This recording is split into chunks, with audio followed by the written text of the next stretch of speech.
美股第三季是万里无云吗？还是有一些隐忧你应该放心上呢？今天带您快来看。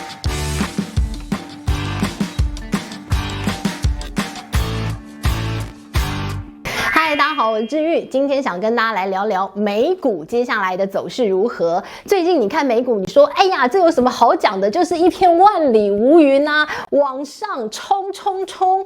的确，我们看到了最近啊，这个股市不断的创新高，你就觉得哇哦，太棒了，对不对？赶快趁机多赚一点。但是这就是最危险的时候。你这么乐观，大家都这么乐观，乐观到一直创新高，哎呀！今天我要来当一下乌鸦了哦，为什么呢？因为我看到了一份，这个应该是在我心中非常神准的一份报告。这份报告呢，你要怎么看？用眼睛看，但是你要反着看。好，这是什么呢？美国银行他们都会针对全球的基金经理人来做一份调查。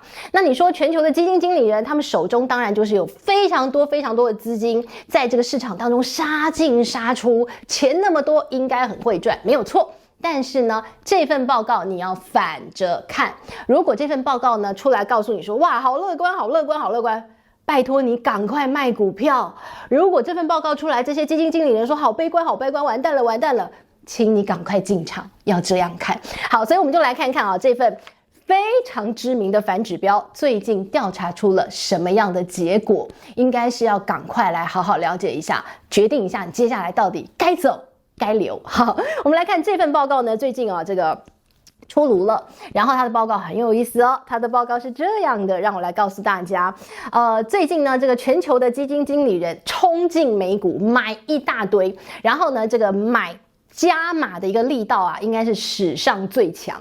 那不只是加码美股，而且他还买科技股，这什么意思？美股、科技股这些叫做风险资产。当全世界基金经理人大举涌进风险资产的时候，众人独醉我清醒。对，你要非常清醒的看，大家都这么乐观，你就要有一点点危机意识了哈。另外还有一个指标，这更重要了，你要看它不只是对于这个市场非常乐观，你还要看他手中有多少现金存量。如果他把他的手子弹散尽，全部 all in， 全部给他买哦，这个时候你真的要非常小心。我们来看看这个数字哦，通常你要有一个标准，对吧？全球的基金经理人手中的一个现金水位4%左右就可以接受，但是呢，如果4%以下，哇，你真的快要买到弹尽援绝耶！现在数字是多少？3.9%。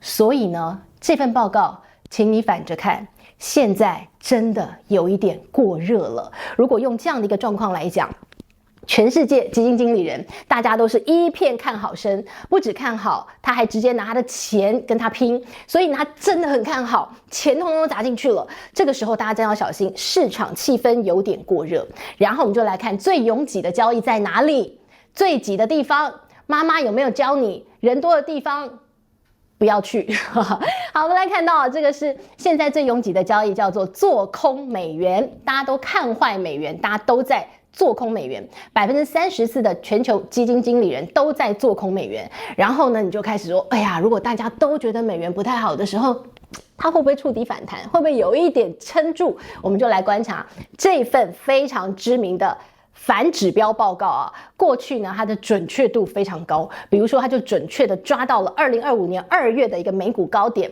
那个时候也是一样，全世界的基金经理人都一致看好，然后它就嘣就跌了哈。所以这次会不会有类似状况？我们放心上，先别急，我们再继续听下去。另外还有一个指标也想跟大家分享，这个指标呢叫做美股创新高，但是卖家在消失。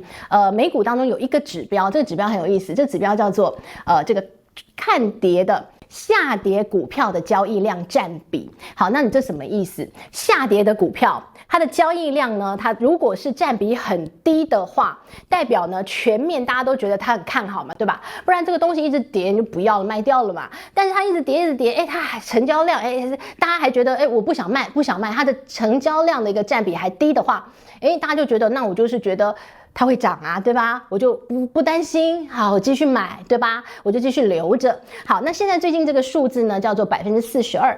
42是什么概念哦？42呢是2020年以来最低的时候，也就是这个数字这么低，你应该要有一点点危机意识。再来，我们来看恐慌指数。恐慌指数呢，你也会看吧，对吧？很低的时候，你又觉得，哎呦，这个好像，怎么现在低成这个样子，都不恐慌，大家都不怕，毫不畏惧的冲进去，这个时候呢，你也要稍微的有一点点警觉。然后呢，你看到一些美债的一些相关的数字呢，也来到低点。通常这些指标加一起的时候，美股呢通常会有一个3%到5%的一个下跌。你说没有跌很多，对，没有跌很多，但是它会跌一点，好，你要放心上。好，那当然了，你会看到说，哎呀，志宇你都讲一些讲一些恐怖的，要吓死大家，所以接下来我就要告诉大家，理性一点想，接下来真的有那么差吗？其实也还好。好，我们来看有一些数字接下来呢，你可以观察这个美股的第3季，你可以看一些大型的企业它的资本支出啊。如果呢企业愿意大举的再投资的话，那当然就是对于未来前景很看好。那你去评估一下现在一些大型的科技厂商。还在资本支出，所以这一点应该是稍微安心一点。再来一个看企业裁员的状况，在今年年初的时候，你看到好多大企业一直裁员，你会很担心。但这几个月，没有裁员了，大企业它还是希望可以撙节支出的，但是它用其他方法，比如说呢，它在采购原物料的时候，怎么样压低价格啊，换一些供应厂商啊，或者是它怎么样用一个什么其他的一个方式来降低它的开支。没有裁员了，最近裁员的人数少了，就好像他觉得留住员工，接下来我可能可以再把这个事业做起来，有这样的一个感觉。好，那再来你要看一些外汇的影响看汇率。好，那当然就看美元了。好，看美元怎么看美国它的一个美元汇率贬值10%的话，对美股来讲是好的影响，因为呢，美股的 EPS 呢就平均会上涨3%。最近美元是不是在跌？是不是在贬值？是。所以这些企业获利呢，应该会往上，这个美股的平均 EPS 应该是会成长的，所以这都算是比较正面的消息。再来一个呢，就是大而美法案的影响了。那这个影响呢，当然会降税啊。那降税对于这个大家来讲，当然开心啊，我这个荷包的钱就多了嘛，我税就少缴了。但是呢，大而美法案当中呢，还特别提到了，当然就是美国政府要持续发债。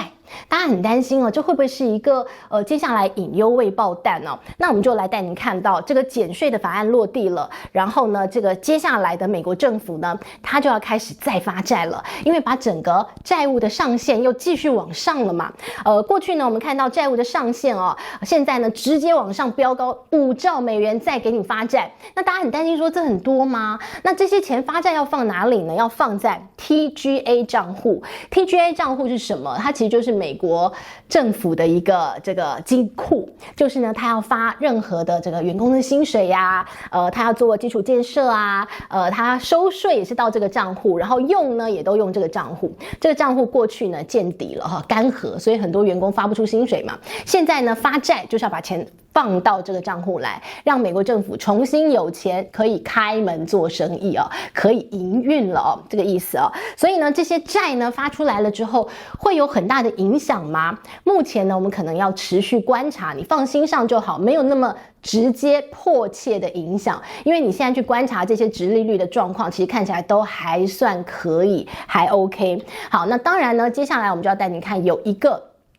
隐忧，但可能不会发生，那就是鲍尔先生 Mr. Too Late 这个川普一直说，哎呀，他很糟糕了，然后最近好像被这个川普找到一个机会，他说，联准会大楼这个花大钱去整修这根本就可以开除鲍尔，但是只是我还没做而已好，那大家就开始担心了，说鲍尔真的会被他 fire 掉吗？还是鲍尔会自己辞职呢？现在德银就讲了，这才是一个最大灰犀牛，大家都好像没有想到这件事情会很严重。他做了一个评估报告，他说如果鲍尔他自己请辞的话，或者是他被迫请辞的话，对金融市场会造成多大影响跟冲击呢？他说大概汇率就会重挫3%到4%，那这个美股呢可能也会有一个很大的冲击他是做这样的评估，但是可能性很低。你会觉得这个鲍尔先生现在感觉就是我就是撑在这个地方，因为我联准会就是独立的哦。你说鲍尔一个人会这么大的冲击吗？